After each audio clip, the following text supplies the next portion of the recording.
জয় হিন্দ, জয় ভারত। আমাদের যে একটা পড়োশী দেশ বাংলাদেশের এক ইংলিশ আছে, বহু বড় পাঁঠা সবার, মহাপাঁঠা। পাঁঠা রবটা তো চলে, আর শয়তানের বুদ্ধি গাদা আছে, বলো না? একটা কথাই ছিল, হ্যাঁ, গায়ে মানে না নিজে মরল, সে যে বসে আছে ভালো জিনিস আজ। আবার এদের সে বলে না, ওদের মাংস নিয়ে কুস্তিতে নাম, বুঝলে? আর ও একবার সেই তেলা পোকা খেয়েছে চায়না থেকে, তো মনে করছে আমার চায়নার মতন বুদ্ধি বুদ্ধি এবারে চায়নারা তেলা পোকা খায় ভালো জিনিস, কিন্তু ওদের বুদ্ধিটা অন্যরকম। তুই মনে করছিস ওদের মতো তেলা পোকা খেলে ওই চায়নার মতো বুদ্ধি হবে?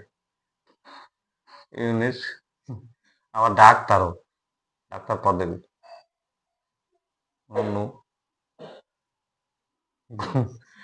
মানে কি বলি, এদের হবে, এদের সেই বলে না,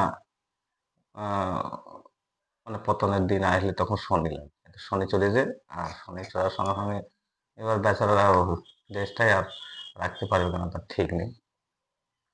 চিন্তা হয় আমাদের অন্যরকম, আর ওরা চিন্তা করে আমাদের উপর অন্যরকম। লুঙ্গি বাহিনী, লুঙ্গি কাঁচা মারতে মারতে তো ঘাটা পড়ে গেল, তাও বুঝলেন। এদের ঘরে না বেশি না, এদের ঘরে সেই ইয়ে পোকা গলে ছেড়ে দিতে হবে, ওই জল পিছু লাগিয়ে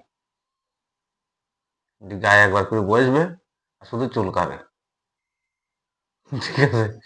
চুল কোনো রোগ করে দেওয়া দরকার, চুলকে চুলকে বড়। আর এখন দল ভারত জয় করতেছে।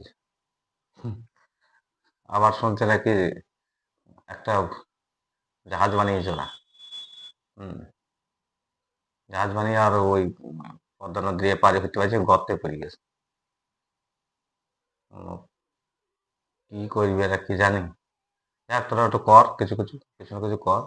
হুম, কিছু করতে হবে তো, না করলে পতন হবে কি করে? কিছু না কিছু তো ভালো কাজ করতে হবে তোর।